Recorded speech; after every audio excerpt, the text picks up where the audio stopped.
అదే RTV app వార్తల్ని క్షణాల్లో చదివే అవకాశం ఉంటుంది. ఒక న్యూస్ పేపర్, ఒక టెలివిజన్ ఛానల్ మీ చేతుల్లో ఎప్పుడూ ఉంటాయి.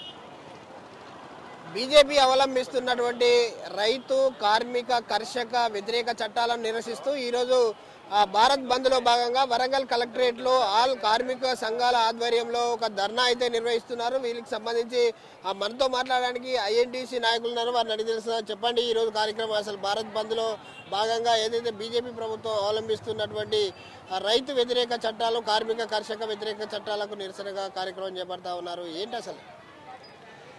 ఈరోజు దేశవ్యాప్తంగా కార్మిక కర్షక సంఘాలు ఏవైతే కార్మిక వ్యతిరేకమైనటువంటి చట్టాలను తీసుకొచ్చి కార్మికుల పైన శ్రమదానాన్ని శ్రమ దోపిడీని చేస్తూ ఉన్నారో వాటికి వ్యతిరేకంగా అన్ని విపక్షాలు మోడీకి వ్యతిరేకంగా జరుగుతున్నటువంటి ఈ కార్యక్రమంలో భాగంగా అనంకొండలో జరుగుతూ ఉన్నది. అయితే మోడీ అనుసరిస్తున్న విధానం ఏంటంటే, వాళ్ళు గతంలో ఉన్నటువంటి ఎవరైతే బ్రిటిష్ వాళ్ళు ఉండేనో వారి ఆలోచన విధానాన్ని పుణికిపుచ్చుకొని, వారి వారసత్వాన్ని పుణికిపుచ్చుకొని ఇక్కడ ఈ దేశంలో వాళ్ళు చేస్తున్న విధంగానే, ఎప్పుడు ఏ విధంగానైతే హిందూ ముస్లింలను వేరు చేసి ఆ రోజున పబ్బం గడుపుకోవడానికి వాళ్ళు ప్రయత్నం చేసిండ్రో అదే విధానాలను ఇప్పుడు కళ్ళకు కట్టినట్టుగా మనకి ఈ యొక్క విభజించు పాలించు అనే విధమైనటువంటి విధానానికి చేసుకుంటూ కార్మికులకి ఏదైతే కాంగ్రెస్ పార్టీ 3 చట్టాలను తీసుకొచ్చిందో కార్మికులకు సంబంధించినటువంటి కానీ, లేదైతే ఏది ఇన్ఫర్మేషన్ యాక్ట్ సంబంధించిన విషయంలో కానీ, ఏదైతే మనకి ఈ కార్మిక కర్షకులు వీళ్ళున్నారు, ఆశా వర్కర్లు వాళ్ళు ఉన్నది, మనకి ఉపాధి హామీకి సంబంధించినటువంటి ఈ చట్టాలన్నింటినీ కూడా తుంగలో తొక్కాలని ప్రయత్నం చేస్తూ ఉన్నారు. అయితే ఈ తుంగలో తొక్కాలని ప్రయత్నం ఏ విధంగా చేస్తున్నారో చాప కింద నీరులా చేస్తూ ఉన్నారు. వాళ్ళు ఏం చేసినా కూడా ఇది ముందుకు చేయరు, ముందుకు మాట్లాడేది ఒకటి, లోపల చేసేది ఒకటి. సో ఈ విషయాలన్నిటి కూడా విపక్షాలు, దేశవ్యాప్తంగా ఉన్నటువంటి అన్ని విపక్షాలు కూడా ఈరోజు పెద్ద ఎత్తున ధర్నా చేస్తూ ఉన్నారు. మేము అనేది ఏంటంటే, కార్మికులకి వాళ్ళకి శ్రమకు తగ్గటువంటి వాళ్ళకి కావాల్సిన పారితోషికం జరగాలి. ఆశా వర్కర్లు అయితేనేమి, అంగన్వాడీలు అయితేనేమి, వివిధ రకాలైనటువంటి మహిళా సంఘాలు అయితేనేమి, వీళ్ళన్నిటి మీద కూడా అప్పుడు మోడీ ఇచ్చినటువంటి వాగ్దానాలు ఏవైతే ఉన్నాయో వాళ్ళందరికీ పనికి తగ్గ మేము తప్పకుండా పారితోషికం ఇస్తామని చెప్పిండ్రు. ఆ ఇవ్వడంలో కూడా వాళ్ళు ఇప్పటికీ 9-10 సంవత్సరాలు అవుతుంది వాటి విషయంలో ఆలోచన చేయడం లేదు. వాళ్ళు ఆలోచన చేయాలనే ఉద్దేశంతోనే పెద్ద మొత్తంలో ఈ రోజున కార్మిక కర్షక సంఘాలన్నీ కూడా చేస్తూ ఉన్నారు. అదేవిధంగా రైతులకు సంబంధించి గతంలో చూసినా మనం ఈ 3 చట్టాలు ఏవైతే రైతు వ్యతిరేకమైన చట్టాలు తీసుకొచ్చిందో దగ్గర సంవత్సరంన్నర వాళ్ళు ఎండకు వానకు తడిచి, ఎండకు ఎండి, నీళ్లున్నా లేకున్నా బోర్లు వేసుకొని, అంటే ఉద్యమం అంటే ఈ విధంగా చేయాలి అనే విధంగా గతంలో మనం ఢిల్లీలో చూసినాం. ఆ ఢిల్లీలో చేసినట్టు ఆ పోరాటానికి మోడీ తలవొగ్గి క్షమాపణలు చెప్పి, ఇంకా ఆల్మోస్ట్ ముక్కు నేలకు రాసే విధంగా క్షమాపణ చెప్పి తప్పకుండా చట్టాలను మేము వెనక్కి తీసుకుంటామని చెప్పారు. కానీ అది ఇప్పటికి కూడా జరగలేదు. కనుక దాన్ని బేస్ చేసుకొని తిరిగి ఆ యొక్క ఉద్యమం ఏతుండో తిరిగి పునఃప్రారంభించడం జరిగింది. వారికి కూడా మద్దతుగా దేశవ్యాప్తంగా జరుగుతున్నటువంటి ఈ మద్దతును మనం తెలపాలనే ఉద్దేశంతోనే ఈ రోజున ఈ కార్యక్రమం తీసుకోవడం జరిగింది. మీరు చెప్పండి, అంటే ఈరోజు జరిగే ధర్నా కావచ్చు, దేశవ్యాప్తంగా జరుగుతున్నటువంటి సమ్మె పైన కాంగ్రెస్ పార్టీ ఏ విధంగా? కేంద్రంలో ఉన్నటువంటి బీజేపీ ప్రభుత్వం మొదటి నుండి ఈ 10 ఏళ్లలో వాళ్ళు ఏం చేసిండ్రండి? ఎప్పుడైనా కానీ వాళ్ళ నిరంకుశత్వ ఆలోచనలే తప్ప, వాళ్ళ నిరంకుశత్వ పాలనే తప్ప ప్రజలకు ఉపయోగపడే విధంగా ఏది చేయలేదు.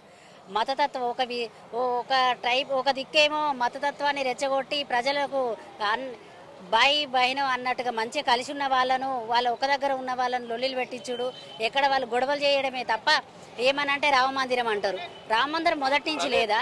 భూమి పుట్టినప్పటి నుంచి దేవుడు ఉన్నాడు. ఇవాళ కొత్తగా వీళ్ళు తీసుకొచ్చింది ఏం లేదు. మన ఇండియా అంటేనే మన భిన్నత్వంలో ఏకత్వం, అందరూ కలిసి ఉండే ఇండియాను వాళ్ళు ఒక మతం పేరుతోటి, మతంతో వాళ్ళు గెలవాలని ఎప్పుడైనా అలాగే చూస్తారు. విభజించు పాలించు అనేదే వాళ్ళ రూలు.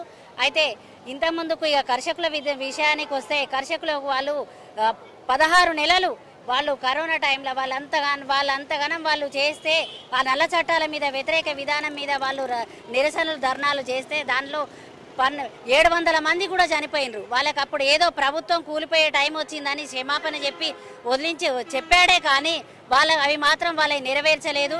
ఇప్పుడు ఇంకా సంవత్సరం అవుతుంది, ఇప్పటికీ వాళ్ళు ఇంకా చేస్తుంటే వాళ్ళని ఏమంటున్నారు? అక్కడ చూడండి ఒకసారి, ఢిల్లీకి రానియకుండా అటు పంజాబ్, ఇటు హర్యానా, అటు సైడ్ మొత్తం అదేమన్నా బార్డరా? పాకిస్తాన్ బార్డర్ రానండి, బార్గేట్లు పెట్టడము, బాంబులు వేయడము, పొగ బాంబులు పెట్టడము, పిల్లలు ఘోరంగా వాళ్ళని ఎట్లా అంటే చాలా ఘోరంగా ఏదో వాళ్ళు వేరే దేశంలోకి సొచ్చుకొస్తున్న సరిహద్దుల్లో పెట్టేటువంటి ఫోర్స్ను పెట్టి వాళ్ళ చిత్రహింసలు చేస్తున్నారు. ఇదంతా దేశ ప్రజలు చూస్తున్నారు.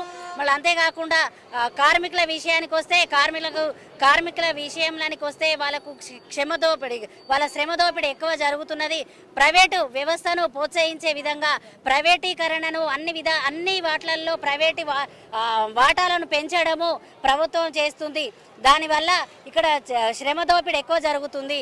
అంతేకాకుండా వాళ్ళకు చేస్తానన్న ఏ హామీ కానీ ఉపాధి పథకం చూడండి, దాన్ని కూడా నామకే వాస్తే నడిపిస్తున్నారే కానీ సరైన నిధులను వాటికి విడుదల చేయటం లేదు. అంతేకాకుండా వాళ్ళకు 4వ లేబర్ కోడ్ను తీసుకురావడం, ఇలాంటి అన్ని కూడా కార్మిక విధానాలకు వ్యతిరేకమైన విధానాలు. వాళ్ళ నోటితో చెప్పేది ఒకటి, వాళ్ళ చేతులలో చేసేది ఒకటి. ఈ విధానాన్ని అన్నిటికీ నిరసనగా ఈరోజు కాంగ్రెస్ పార్టీ అఖిల పక్షాలు అన్నీ కూడా కలిసి ఈరోజు ఇక్కడ కలెక్టర్ ఆఫీస్ దగ్గర ధర్నా చేయడం జరిగింది. ఈ ముందు ఇంకా ఎక్కువ చేయాల్సి వస్తుంది. వాళ్ళు కేంద్ర ప్రభుత్వం ఇప్పటికైనా వాళ్ళ నిరంకుశత్వ దోపిడీని వాళ్ళు మార్చుకుంటే మంచిది. చూడొచ్చు, ఏదైతే కార్మిక కర్షక రైతు చట్టాలకు వ్యతిరేకంగా బీజేపీ అవలంబిస్తుంది, దానికి నిరసనగా ఈరోజు వరంగల్ హనుమకొండ కలెక్టరేట్ల ముందట ఏదైతే కార్మిక కర్షక రైతుకు సంబంధించినటువంటి ఏదైతే రైతు సంఘాలు కావచ్చు లేదా కార్మిక సంఘాలన్నీ కూడా ఈరోజు కలెక్టరేట్ ముందు ధర్నా చేస్తున్నాయి. ఏదైతే ఢిల్లీలో ఏదైతే హర్యానా పంజాబ్లో బారికేడ్లు పెట్టి పోలీసులను పెట్టి రాకుండా చేస్తున్నారు, మనం ఏమన్నా పాకిస్తాన్ బార్డర్లో ఉన్నామా అని చెప్పేసి అయితే విమర్శిస్తూ ఉన్నారు. బీజేపీ నిరంకుశ పాలనకు వ్యతిరేకంగా ఈరోజు కలెక్టరేట్ ముందు ధర్నా చేస్తున్నామని చెప్తా ఉన్నారు. కెమెరామెన్ రాజుతో విజయసాగర్, RTV న్యూస్, వరంగల్. మరిన్ని వీడియోస్ కోసం ఛానల్ ని సబ్స్క్రైబ్ చేయండి, లేటెస్ట్ అప్డేట్స్ కోసం వాట్సాప్ ఛానల్ ని ఫాలో చేయండి అండ్ లింక్ డిస్క్రిప్షన్ లో ఉంది.